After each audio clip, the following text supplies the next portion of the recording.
Hello, everybody, and welcome to another episode of Every Day is a Train Wreck. And I am your conductress, I should say sorceress, based on a podcast I just taped about all kinds of things astrology. And I've got a fabulous guest who I think is going to knock your socks off, Matt Cook. And Matt, I met, little did I know how many layers there were to Matt's story. But Matt not only runs his own successful podcast, but I know him through Mission Matters, that's the group that brought me into podcasting. And then I find a little secret that he actually got them into podcasting. But I think what you're going to also love is, well, first of all, he's great to listen to, easy on the eyes. So you'll have to check him out on Instagram, etc., and on the YouTube stuff, just saying. And the other thing is he has got so much of a background in social media, etc. And I think that's what's going to, well, who knows what's going to pop. We'll see what happens. So you Matt, never know. Thank you. Welcome to the show.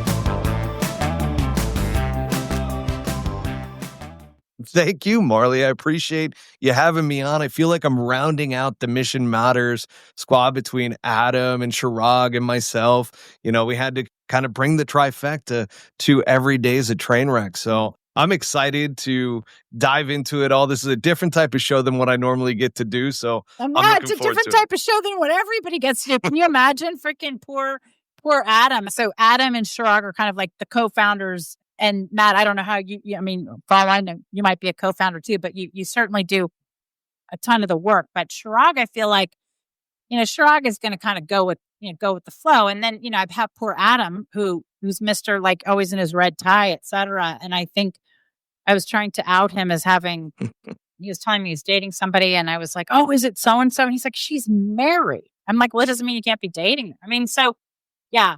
For them. So now we've got the trifecta, but I promise I won't try to out anything or create anything salacious, but I have a feeling we will anyway. It could happen. Okay. So, all right, Matt. So tell us, first of all, what's the name of your podcast and how long have you had it? Yeah. So I started Pull Hook Golf, the podcast, going back over 3 years ago now, to where, man, it was something to where when I started the podcast network, which you were a part of originally, right, and you've migrated now to our agency side of our business with your podcast. But the network, I was like, I've started training hosts and everything, and, all the information that I had. And I'm like, you know what?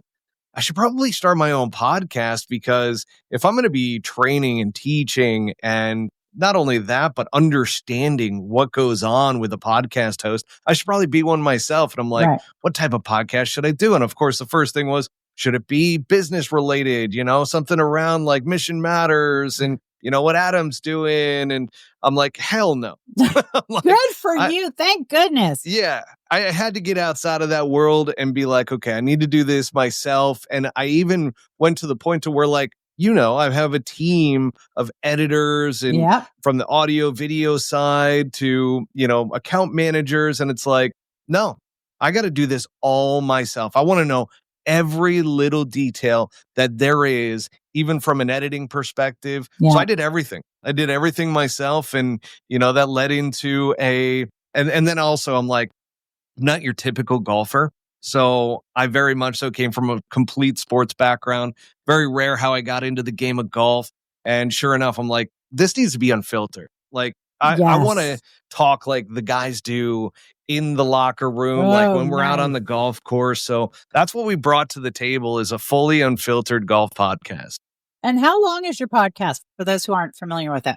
Yeah, so it's normally about between an hour to an hour and a half. Sometimes we get a little bit long in the tooth, but overall, we keep it interesting. We keep it moving from kind of topic to topic. We talk anywhere from pro golf. We have a comedian golf influencer that's on the show as well. Yeah. And he always makes me laugh while we're on there. So it's a great time. I want to ask you about that, about the length, because so many podcasts, and, we can talk about stuff with social media. It's, we have the attention span of a goldfish. And now I understand it's not even that of a goldfish. I don't know what would be less than a goldfish, but maybe a tadpole. I don't know. But yeah, that's a long podcast. So how did you settle on in a world where everything is shorter, faster, give me the bullet points, let's do the drive-by. How did you settle on the, hour to hour and a half format? I feel like I didn't settle on it. It was more so it found me to where, trying to record an episode, I realized that there was no way we were going to get in under an hour. And so originally I was like, I started freaking out in the beginning because originally I had a gentleman who his name is Mikey Perez. God rest his soul. He ended up passing away a couple years ago, but he did the first 6 episodes with me. And that guy could talk. And so we just were like, there's no way we can end up doing this in like 30 minutes. And I'm like, you know what? Screw it. Let's just see how people react to it. If people like it, if they want to listen to it. And we noticed, people loved it. And nobody was complaining about the length of the show or anything like that.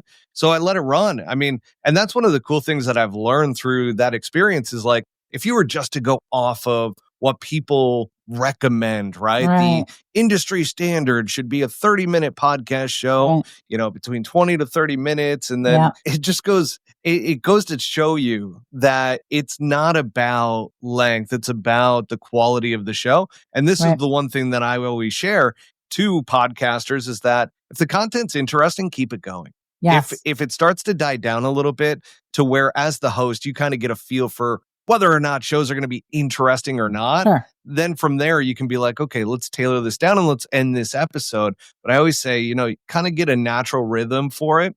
And then from there, if it's interesting, it's interesting. You touched on a bunch of interesting points. I think one of them being, there's kind of what it should be, right? And then what it evolves to be. And I remember when I was doing my onboarding and all this stuff for podcasting, and I was like, oh my gosh, like it quote should be X amount of time. And I obviously I like to talk, but I just find myself as the host, I'm so interested or I wouldn't have the people on in the first place, right? Like for me to have them on, they have to be very interesting because I have no attention span to start with. So, but then I'm so surprised with myself because I want to just keep asking them all these questions and I keep looking at the clock going, Marley, you got to wrap it up. And it always seems to be like it's kind of more often than not heading right around the hour time. And so how much of that do you think is the host's curiosity or the host bringing out different things or what do you think it is? Or I think you're spot on. I think it's the host. I think the host dictates how because believe it or not, the audience is bought into you. Right. So you are the standard. You're the consistency behind the show that they're going to keep coming back time and time again. And that's where if you're finding it interesting, most likely they're finding it interesting. So that's why I always say go off of your feel. Don't worry about time when it comes to that. And if it naturally kind of finishes around that hour mark, that's what you should end up going with. Yeah. Now, okay. So everything is, we play ping pong here where we're just all over the map. Before I get into one of my deep dive questions, I have a random one. Do you listen to your own podcasts? Oh, I couldn't for a year and a half. I hated the sound of my voice. Everybody's like, wow, you have such a podcast voice. And I'm like, oh, I can't stand it. It's horrible. Okay, I don't want to listen to it. You. That's awesome. Because I was like, God, you have such the Suave Bola podcast voice. We joke around here sometimes that I speak more Spanish than English because, of our team. But they say that I get this certain intonation when I'm speaking Spanish. If I'm describing something, when you're speaking English, you're talking blah, blah, blah, blah, blah, noisy and erratic maybe. But when I'm speaking Spanish, I was like, oh, you mean when I have my used car salesman voice where I'm it's a telenovela, la, la, la, la, la, la, la, la. But and both voices of my own drive me crazy. But that's why I wanted to ask because I was like, you have a really great voice. And I was like, I wonder if Matt's voice bugs him because maybe that's just a thing, right? Genetically, we're bred to hate our own voices or something. I think so. Maybe we listen to other people. I think it's natural to not want to have to listen to yourself. Yeah. Because we hear a different voice in our head than what actually comes out, I feel. I certainly hope so. God bless you. That is the one thing I hope you are right on, because otherwise this podcast is doomed to fail.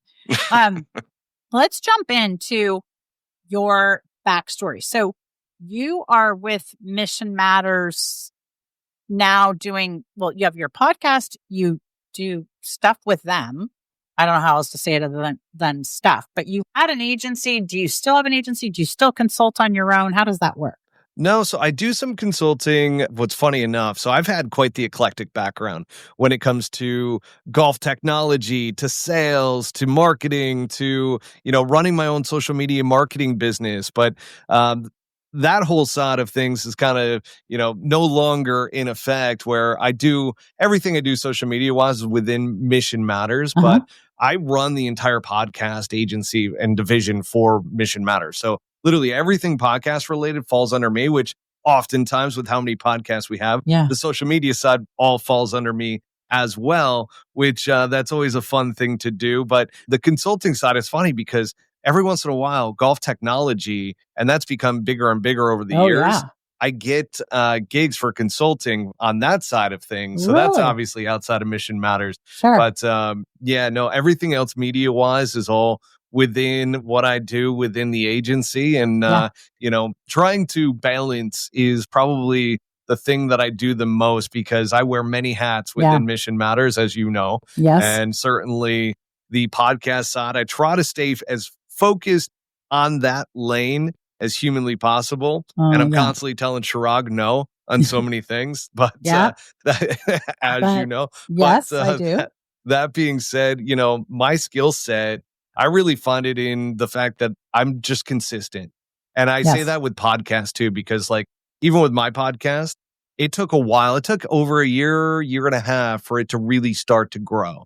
And that is one thing that I always related to, is that the success has come from consistency. We've never missed a week within that 3+ year process of the show. And with that, same thing goes within the agency. It's like, you got to be there, you got to execute, and you got to be consistent. Those are the key factors behind it all. But it's, the social media world, that's always an interesting one because everybody kind of is like, oh, we need social media. Well, social media, there's a lot of avenues you can go down with it. Oh, yeah, absolutely. Well, and we're going to go down a bunch of them. Now, one question I have for you is, you mentioned that, took you about a year and a half. And, we've had many conversations that are not part of this podcast. Shocker. And I feel like you are consistent, and Mission Matters is consistent with the message that just show up consistently, do good interviews, and don't so much worry about the numbers initially, etc. Which, for the numbers girl here, who's all about key performance indicators, blah, blah, blah. That was like scratching the chalkboard for you. I was like, what do you mean? And I kind of get why you're saying it, because it no matter what, when you're starting out, the numbers, I don't think for anybody are ever what you want them to be. But do you think it's pretty typical that it takes a year and a half? I'm not saying that there aren't outliers, but it takes longer. So really? I'll tell you right now, we have one show in particular that it took them 2.5 years.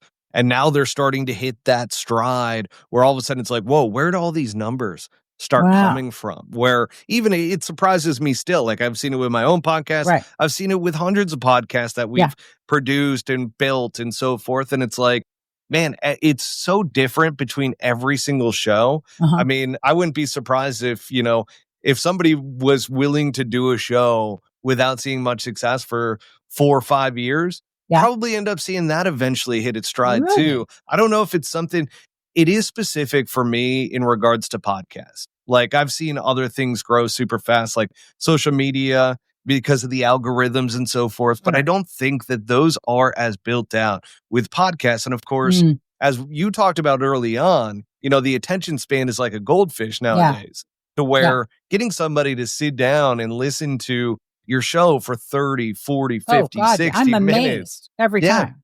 So that's where it's like, wow. But that's that slow drip that happens because people, the word of mouth starts going up, and it's like, hey, what kind of shows are you into? It's casual conversations. And all of a sudden somebody drops in, oh, I love Every Day is a Train Wreck podcast. And like, oh, what's that? Yeah. And then they get into it. And that's where I think you really start to see that growth start to come in because it's consistent. The one thing that I do notice is when all of a sudden a podcast goes on a hiatus, they lose a lot of their audience. Oh, yeah. And it kills that momentum behind it as that growth continually happens. Well, because people want to see, it's kind of like, when I watch a reality show, and if it was just, I just binge watched it and it just came out, I'm still Googling, like, where are they now? Right. Because you just want to sort of keep up with the journey. And it's interesting. You said a couple things that I want to touch on. One is you mentioned the algorithms in social media. And to me, the podcasting is still a little bit more the wild, wild west. I mean, we know that podcasts have been around it seems like forever, but it's still a relatively new medium. So do you think that's kind of part of why it takes a while, is because nobody's really got their arms around how to promote it, or what? What are your thoughts? My thoughts there are, it's tough to push people to listen to a podcast from like social media, for instance. Like that's one of the key arms of promotion for podcasts, is especially from an organic standpoint, you got to do it because you're going to have these drips and clips and so forth that eventually people are going to get interested. But yeah, I think we're very much so still in the wild, wild west, to where like Apple Podcasts, for instance, not to knock on them because they're obviously a behemoth when it comes to podcasts, it's them and Spotify. And so those two together, I just haven't seen a ton with the algorithms to allow smaller podcasts to really grow and get that reach, right? So most podcasts, there's stats out there, most podcasts fail within the first 6 months. So and I think when you say fail, what do you mean? They stop doing episodes. Okay, so pause. So that's on them. I mean, now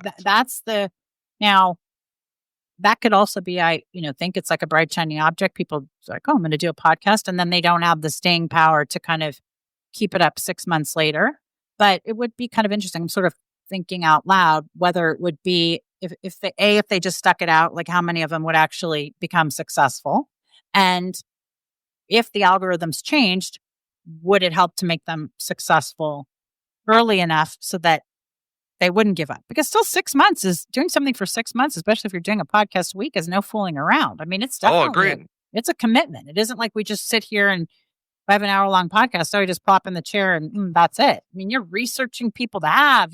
There's a billion things that go into just delivering the content. And who do you think is going to be, like with AI, it was like we only had one AI app, and now it's all of a sudden, it feels like it's just rolling and rolling and rolling, and everybody's got their version of their own AI. Do you think that somebody's going to jump in and become the one person in podcasting that's going to kind of unify all these outliers, even though Apple and Spotify, as you said, are big ones? Or what do you think? I think it's going to be Spotify, because I'm going to tell you right now, the other night, all of a sudden, because I'm mainly an Apple guy, so I do Apple Music, I do Apple Podcasts, and then my wife is on the Spotify side. So she ends up listening to Spotify. She's got her premium account, and she always is like, Spotify's so much better.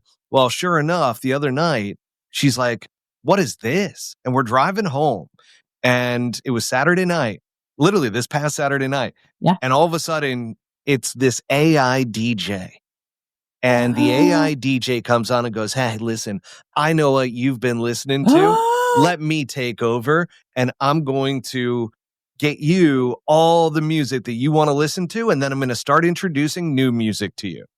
And sure enough, we went nuts. It was absolutely flawless. And we're like, holy shit, this is where it's heading. And so if they've got that on the music side, you better believe it's going to soon drip into the podcast side. You're the first one I read like day and night, I feel like. And I want to say, did I clip an article about an AI DJ? Maybe, but not with how it would relate to Spotify as far as that, or any of that. Is magic. Wow. That's a game changer. And that is something I'm sure they're going to see. I'm sure you weren't the only one that it hit spot on.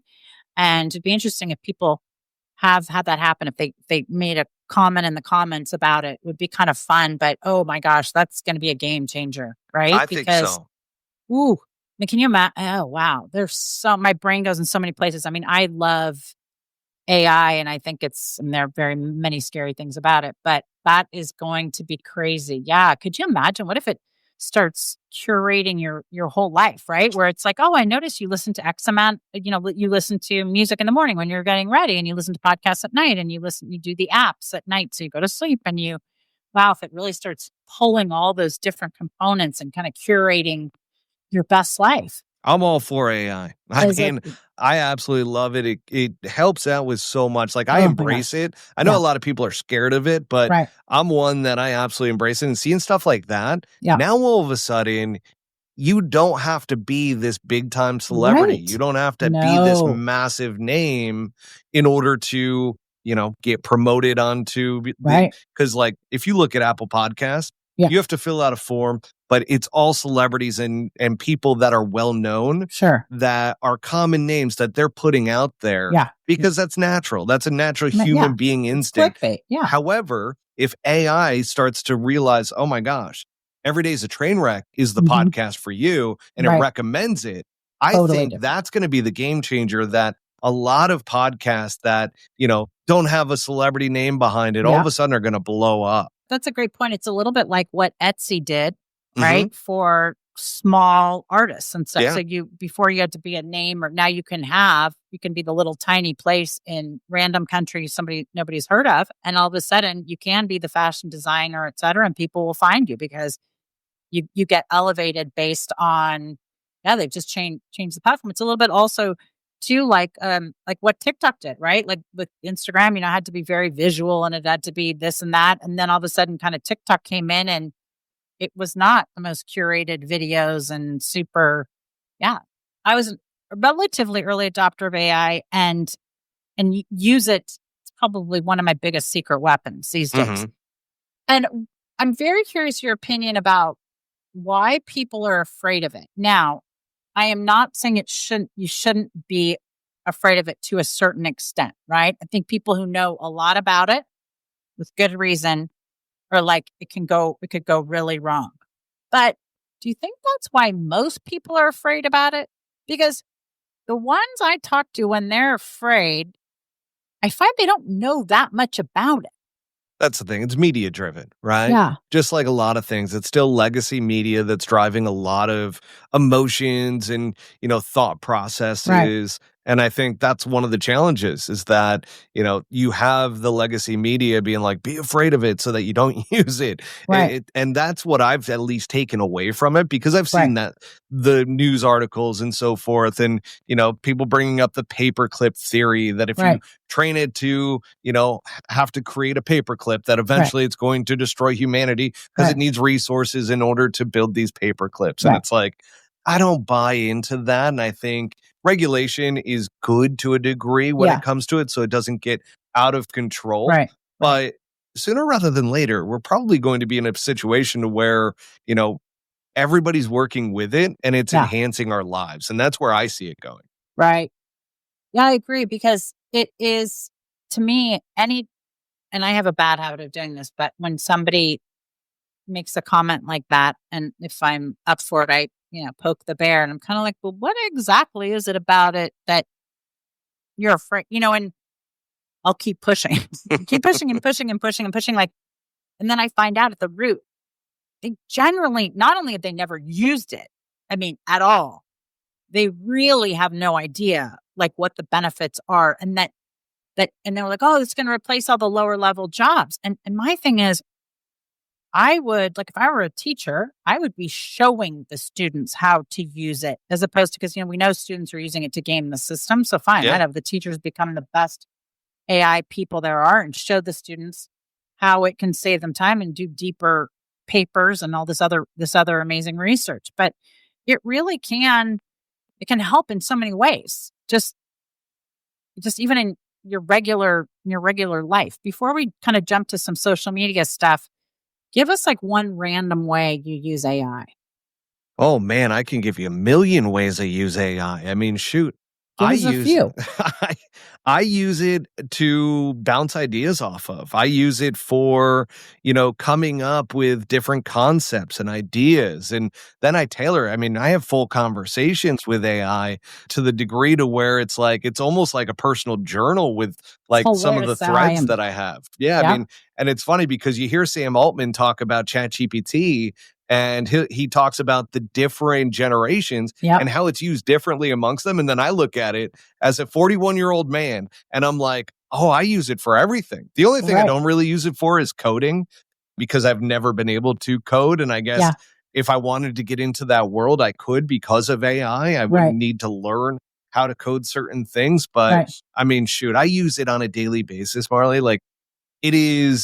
It's become such a tool. Like the other day, one of our employees had their Mini Cooper car key, and they're like, it said that the battery is going low.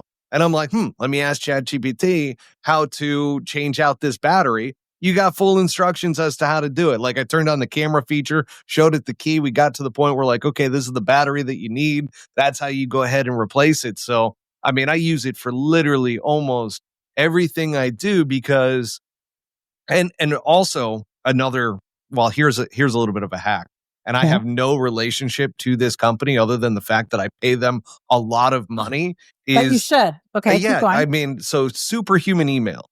They, early on, I used them at Mission Matters because I had so many different emails coming in from so many different. That's the name of it? It's called Superhuman It's called email? Superhuman. And so they added AI. So the first time I'm like, you know what? It's not worth the money. And then all of a sudden I revisited it probably about 5 or 6 months ago because all of a sudden I had so much stuff coming at me. We'd had one of our my right-hand guy, so to speak, to where he ended up leaving the company and I had to take over everything all over again. And sure enough, I'm like, I can't keep up. I'm missing so many emails. I think I had 1,500 unread emails at one point. Yeah. So sure enough, with Superhuman, they have an AI feature. So you can literally, and it learns how you speak.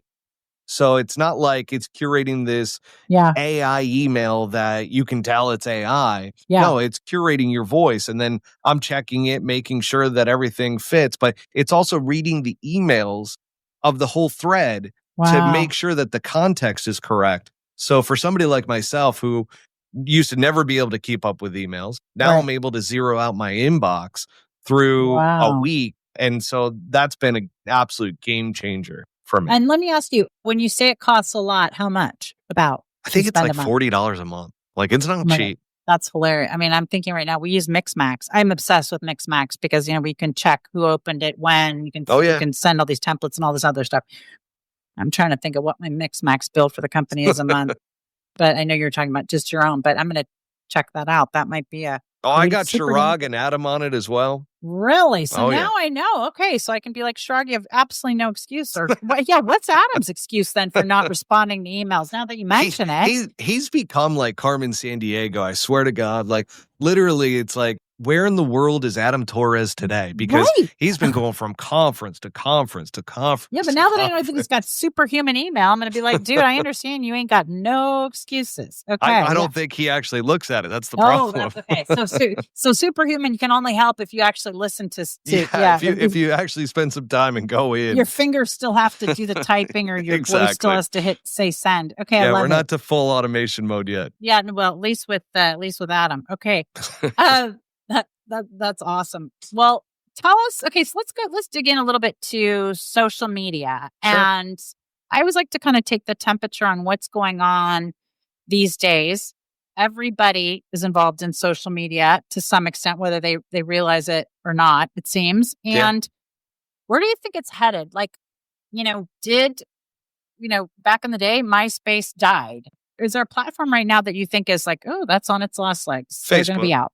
Facebook's a legacy social media platform. Mm-hmm. So, I mean, this has actually been discussed by Zuckerberg to where emails have leaked about how they thought about just resetting everybody and starting from 0 friends and having no reach whatsoever and literally starting from 0. And that was one of the conversations so that the algorithm can relearn everything.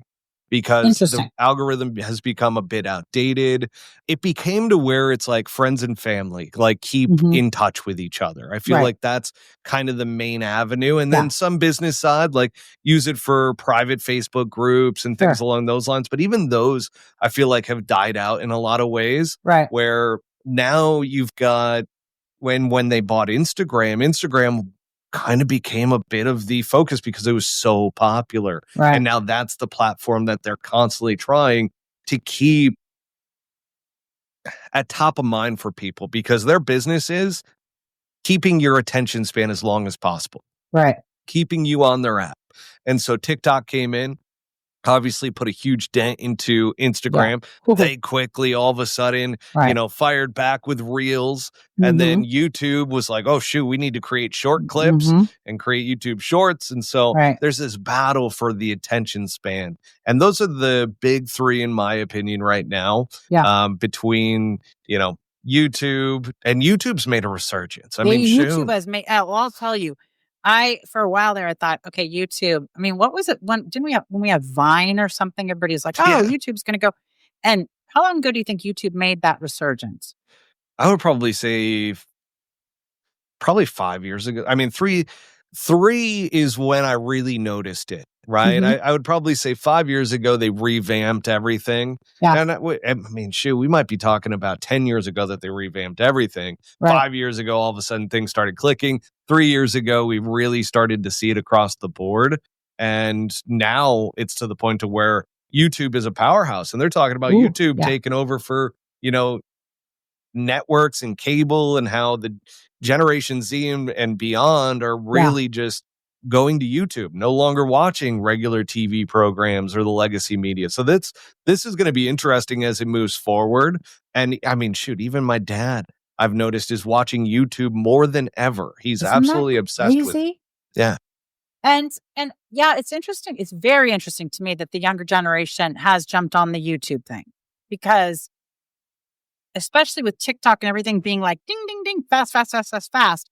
YouTube can be longer form. I mean, obviously they have shorts and they have those for a reason, but YouTube to me is almost like a place. I mean, these days, YouTube to me is almost like a Google where you go in to like do more research. You know what I mean? Like when I go to YouTube, sometimes I'm just, fooling around and watching some stuff, but I feel like I will spend time on YouTube because people who really know what they're talking about are creating videos.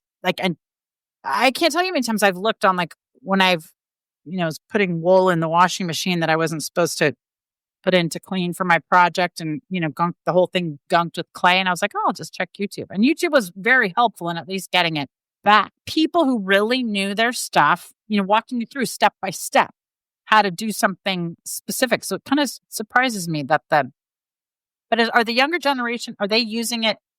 Are they getting in depth, or are they just using watching the shorts and stuff? I think it's both. I mean, I'm not 100% certain on that part of it for the younger generation. Just overall, I know, long form content is still the king on YouTube. Yeah.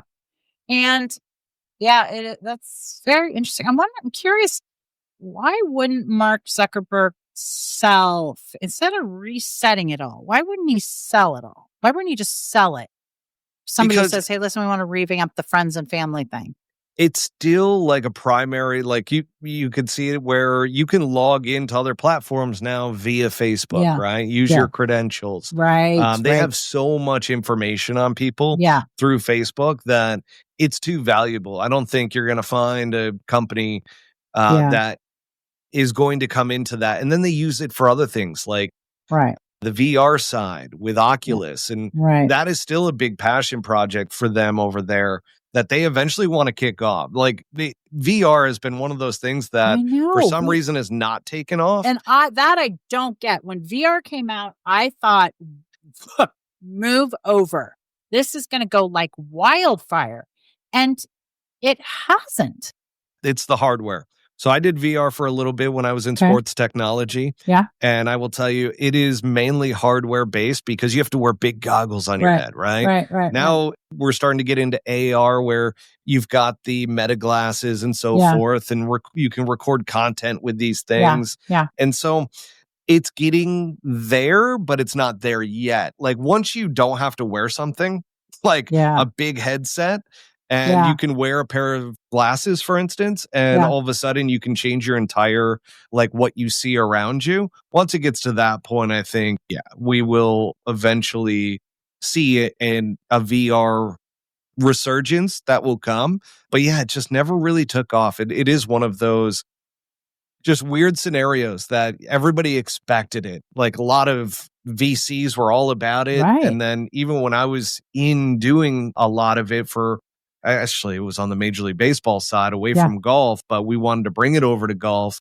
And sure enough, when I was doing that, it's like no VCs were interested in VR. Like VR had died out. They were just like, no, we don't trust it. We don't want to be investing tons of money into VR. Because it's technology, so they would have to invest, and VCs are notoriously they want return. They want the unicorns, Marley. Yeah, unicorns, exactly.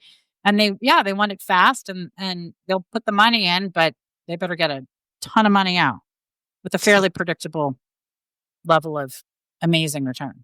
Yeah, that is going to be very interesting. So who knows? We might get off this podcast and then by Christmas, VR is going to be the whole deal. Like marrying the conversations of social media and podcasts. Do you think that like one of my theories of why podcasts, let's say it's still the Wild West and it hasn't, we talked about the algorithms and the platforms and stuff. I think that's huge. I wonder, because it's largely not visual, now we know you can go to YouTube then and watch the podcast, so it is visual. But do you think that's a part of it? And do you think to help make a podcast more popular, that podcasters do need to do those things like what we've started to do now, which is post the clips of the podcast and tease people with the visuals? I think so. So podcast still, the piece that dominates is the audio side to it. And on all the podcast platforms, like that's where the majority of listeners are going to go. However, seeing a clip that has video obviously is going to be more engaging than just audio. Right. And then likewise, some people like to watch the show, so to speak. Right. So they're still going to go onto YouTube, for instance, and watch the video portion to that. So it's important to have that because once you get somebody hooked on watching, all of a sudden, let's say that they're heading to their job or they're, going to work out and they want to listen to the show, but not have the visual. Right. Then you have that avenue as well. So it opens up the ability to have more, but again, I'll kind of stop it there because still the audio side. Yeah. It's one of the senses, like you're removing the visual sense. Yes. So you're hearing the voice better. You're hearing, the tone of the voice and everything. And it really is addicting. I mean, shoot. Jordan, who we've hired, she is by far the person that has listened to the most amount of podcasts that I've ever known in my life. And she is our new podcast account manager. Well, she's amazing. I will give a shout out to Jordan. She's got great hair. She's got great hair. She's got great everything. And people know I'm pretty insufferable when it comes to people who are challenged and slow. But she's amazing. Now, that kind of fascinates me when you say she's listened to so many She has every kind, every kind. But she had 8 in her repertoire before she started, to where she listened to them almost on a daily basis. Really? And so it's like, when I say that she loves the audio side to it. So she's not a big person that's going to watch a podcast. She's a listener. And we've talked about it to where it's like, that is something to where, there's a sense that you're removing from there. And a lot of people just enjoy the audio side to it versus, having the visual. That's interesting because so many times I'll think I've started, I love to read and I do have books on tape because sometimes if I'm putting my makeup on, I like to have something educational going, but I can't obviously be reading a book and putting my makeup on, but I can do it with, let's say Audible. And it's interesting because I always think it'd be just so nice if I could just be watching this while I'm also on a screen. But I think you're right. I've become more and more interested in not having the distraction of something. Because I think it's like if there is the visual, you will watch it, right? You're just distracted and you do pay attention on a different level. And yeah, I think of the days like when it must have just been radio before it was TV, and you kind of everybody gathers around just, so to listen to the radio. And then all of a sudden when it was TV, it was like, it was the radio, but we still have the radio. Yeah. It serves its purpose. Now, okay, without outing Jordan, what were like the 8 kinds of podcasts she was listening to? So, I mean, all the way from Call Her Daddy down to like business podcasts, to where like she had a plethora of different ones that she's listened to. And it's funny, I'll have to get the list from her as to like which ones are on the repertoire right now. Yeah. But like we've had conversations about Call Her Daddy. She's like, Matt, you referenced that in a meeting. Like, do you listen? I'm like, I follow the podcast industry. Right. I know, like, I'll listen to a show or two here and there to get a feel for different shows, the way that they're structured, Sure. What makes them good. So I'm studying podcasts. I'm not I don't think there's a single podcast that I actively listen to, like ongoing. It's more so I am a student of the industry and of good content, of trying to figure out, hey, what's the best way that we can structure shows? What's the best way to get the best quality out of them, and so forth. So yeah, it's definitely been, for me, more of a learning and always trying to learn what the latest and greatest is within podcasting, more so than, trying to find a show and listen to it ongoing. Yeah. So you mentioned Call Her Daddy. I mean, who doesn't know Call Her Daddy? God bless. How long has that girl been doing a podcast? It feels like it hasn't even been that long. She got the launch from Barstool. I'll tell you what, they put a girl on Barstool, and all of a sudden, and she had a partner originally. Right. And then they broke up. They had a bad breakup. Oh, they did. That makes me feel better. Yep. Sorry. I don't mean it to have it feel better, but at least, like, I always think I want to have invented all the good ideas in the world. And, okay, so at least she has had some bumps in the road. Okay. That's right. I forgot about Barstool. So that's a pretty big platform. Yeah. Okay. And believe it or not, like, that was their largest show they've ever had. But you listen to Dave Portnoy, and he's like, she knew how to do everything. Like, she knew how to create clips that were like engaging, hooked people. So she was kind of her own producer in a lot of ways. But she was on the podcast, but she knew all the other back elements. Yeah. Well, she pitched it to apparently Dave over, hey, I know how to do all of this stuff. Give me a show. How long has she been doing it? We don't know. At least 5 years now. Call Her Daddy has been around for 5 years? Yeah, I mean, she left Barstool going back, 2 years ago now? And she was she had a Barstool contract for a couple of years. Wow. So I think it's probably been around that, I would imagine. How many does she put out? Does she do one every day? No, I think it's weekly.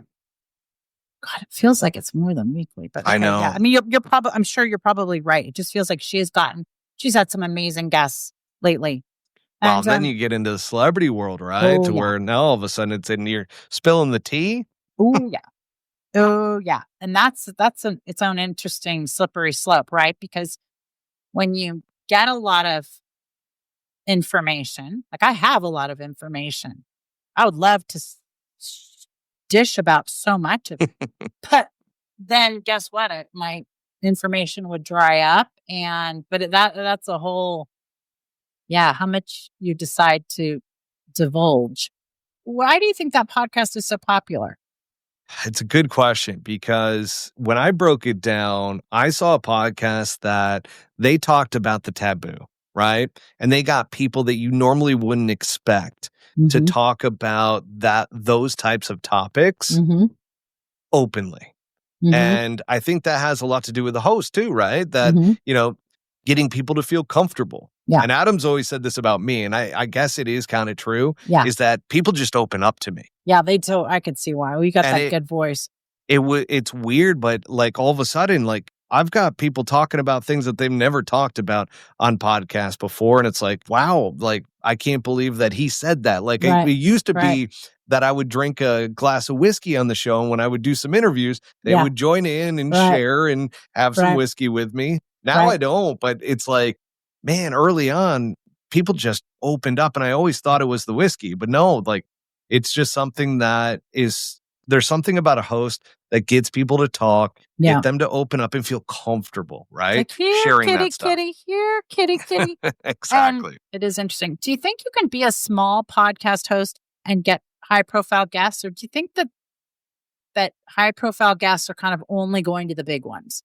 No, if you have a good mission behind you and you've got a good pitch to them, I feel like celebrities will come on. I mean, I've had celebrities come on to my podcast. And granted, we didn't have the numbers early on that would dictate that, but it's more so if you've got the right niche, you've got the right conversations happening, and then a lot of it's obviously you as the host, right? That get them to buy in to what you're doing on the show. Right. And certainly people get interested around that. And a lot of times it doesn't, that's the one thing that it drives me nuts. And I almost always, by the way, will shoo anybody that asks, hey, what are the numbers? Yeah, I know. Because early on, You've shooed me many times, and I keep literally, I would be like, this show's going to grow. This is going to be evergreen content that's going to be out there that people can go back and listen to once the show's big. Now that my show is big, it's like anybody that asks that, you're already disqualified. Well, you must be an idiot. I mean, you must be living in a closet. Okay, keep going. Yeah, I mean. Yeah. So, I mean, that's the one thing that drives me nuts. It's like, come on as a guest to a show that you're interested in being a guest on the show. Yeah. Whether they have big numbers or not, because again, you never know when it's going to blow up. Right. And when it does, you're going to have an episode on them. Yeah. It's almost like anything in business, that you buy into the founder and who's behind it and all that stuff. It's kind of like, listen, you buy into the host and who has what they have right this minute, because the second, as you say, it gets big, everybody goes back to listen to every single, it's like a dead singer who's had a scandal, and then all of a sudden, all the music, they're back at the top, whatever, because you go back and listen and buy every single thing they've ever done. One of the shows that comes to mind is Suits. Suits was not that big back when it was out, and then all of a sudden it goes on Netflix and people start binging it, and it became super popular 10 years later. It's like, those things happen. And so that's why, to me, being in media, I've had people, some of our hosts that I work with are just like, hey, what should I say? They're asking for numbers of this and that. And I'm like, don't even respond. It's absolutely pointless to respond to any of them, even if you have big numbers. Like, why don't you ask them, how many numbers does it take for you to come onto my show? Right. That's how many I've got. Right. Exactly. Yeah. I love it. And what do you think are the ways, let's go back to the business aspect of things. What do you think are the ways to leverage a podcast? Because I like to think that I'm really good at leveraging things. And I will tell you, little more than 6 months in now, I've even started thinking of more and more and more. I mean, between the content in the podcast and then, taping it so that you have the visual element too. But on top of that, and then just the transcripts that you can get, et cetera. I mean, it's just endless. So what would you say? What would you? Yeah, I mean, so how do you think you can leverage it? You can leverage it in so many ways. I mean, that's where, do you know Mission Matters was built off of the podcast, to where when Adam started doing the podcast, he started turning people that came onto the show into clients. Wow. And so you can use it from a business development standpoint. Like, you can bring on people that you want to sell to. Yeah. You can also build it more so around the audience, to where, if it is something, and this is something you and I have talked about, to where it's like, bring them into more of your personal life, to where they're going to buy more into you once they get to know you, even beyond doing interviews and so forth. Right. And that's one of the things that I'm doing right now. So I've put together a game plan for myself that is actually very similar to what you're working on around, my comeback journey, in a way, to where my golf game had gotten so bad as a former professional golfer. I love it. And all of a sudden it's like, okay, how do I go from, a year and a half, 2 years ago, I was a plus handicap. Right. Now all of a sudden I'm a 7 handicap. It's gotten even worse. Yeah. To where it's like, okay, how do I get back to a level and show people this journey of, okay, let's go through a full transformation. Let's show the dad who has a full-time job, or just the person who's working all the time. Right. Let's show them, okay, with a little bit of dedication and hard work, how can you all of a sudden get back to doing something that you love and want to be great at and have to put the time into? So I'm documenting from, 5 a.m. wake ups to utilizing resources that are right there in front of you, like indoor golf centers and so forth, utilizing health facilities. So like I'm getting together with Stark Health and going through their protocols and program in order to start getting healthy, because it's like, man, I want to be healthy. I want to look better. Right. I don't want to be the guy who's sitting in a chair all the time and all of a sudden got a belly. We've got to start we've got to start do the walking podcast where you're we're walking and we're on the treadmill. Like the more successful the business ends up getting. Oh my God. Exactly. And then the more successful the podcast ends up getting. So we're not sitting. Yeah. And then you got the day-to-day work aspect too, right? We're doing meetings. I'm literally doing production calls constantly, setting up and creating new podcasts. So all of that's going to get documented now. Right. And it's going to be that journey coming back. And granted, golf is kind of the ethos behind it in a way, but that's just the passion side to it, to where it's like, no, this is going to show people how you can transform your life. And that content that will go out will be driven on social media. It'll go up onto YouTube. And hopefully, in a way, it all interacts with the podcast itself, to where then you've got the example for people and people can join into that story and then buy into you even more. So again, it's all about putting yourself out there and being as authentic and honest as you can about everything. And that's where, one of my taglines behind this whole thing is, it's not a perfect journey. It's a messy, it's honest. Like, you're going to see some of that raw stuff that goes on. Like, it's not going to be like an Ashton Hall where it's like, man, he looks perfect, right? It's like he's got a killer body. He's drinking the the Saratoga Springs water. He's got his Rolex on. He's got his Louis Vuitton luggage that he brings to the gym. Like, everything's brand new and perfect. It's like, that's not realistic. So this is going to be a little bit more authentic. And I think, along your lines as well, that's what people are going to buy into. He is kind of perfect. So he can sort of get away with a lot of that. Right. And it wouldn't take much for people to realize, the girl's without makeup and half the time. So I get it. Well, this has been such an amazing conversation. What would you say to people who are thinking about starting a podcast? You got to be crazy. No, I'm kidding. People wanting to start a podcast. No, I'm just kidding. It is very difficult. Like, everybody could start a podcast themselves. But I will say now that after going through that journey of learning how to do everything, and then running obviously an agency on top of that, I will say first and foremost, get a company, because it's going to make it more pleasurable, to where you can just go in, record, and then they take care of the rest. That's what I would highly recommend, because everything else takes the fun out of it. And I used to say, what we do within our podcast agency, we literally allow you to do the fun part of podcasting, and we take care of all the stuff you don't want to do. Right. So that would be my one recommendation. And then stay consistent. I can't say it enough. In this book that I wrote with Mission Matters, it literally, like, that is the theme. And I feel like it's become the theme of my life, to where, like, in my early days, I wasn't always consistent. And I'd always wonder, why am I not more successful? Right. And then I found being consistent. And from there, everything has just taken off, from a success standpoint to quality of life, things along those lines. To just be consistent, show up every day, be that same person every single day, even though, we all have emotions, we all have feelings, everything. Like, you're not going to be perfect every single day, and that's okay. But show up. And if you show up, guess what? Things are going to happen for you. Well, it's like the simplest advice, but boy, is it the hardest to implement, as far as I'm concerned. It's very straightforward, but not always easy to do. Well, I cannot thank you enough, Matt. Now tell us, how can our listeners find you? How can they contact you? How can they listen to your podcast? Give us all the dirt. Well, so here's the thing. The podcast is Pull Hook Golf. So PULLHOOKGOLF. You can find us on all the social media platforms under Pull Hook Golf.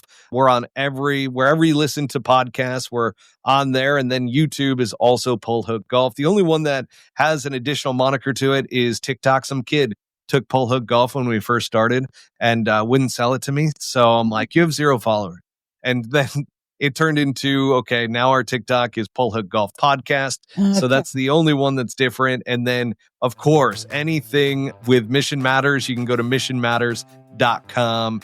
And I almost felt like I was about to go through a promo where I'm like, you can utilize the promo code Pull Hook Golf 20 at checkout. For 20%. Oh, I love that. I think I need a promo code at checkout. We can talk about that on another call. I love it. All right, Matt, thank you so much for being on the podcast. And everybody, thank you for listening, because this is why we do what we do. So we are wrapping another episode of Every Day is a Train Wreck. This is your host, Marley Major, and what a fun day. We've done a bunch of these today, and it's all been good. If you haven't already, please comment. Please make sure you subscribe, tell a friend, rate 5 stars if you're so inclined. And we will see you next time. Matt, thanks again. It's my pleasure. Thank you. Thank you.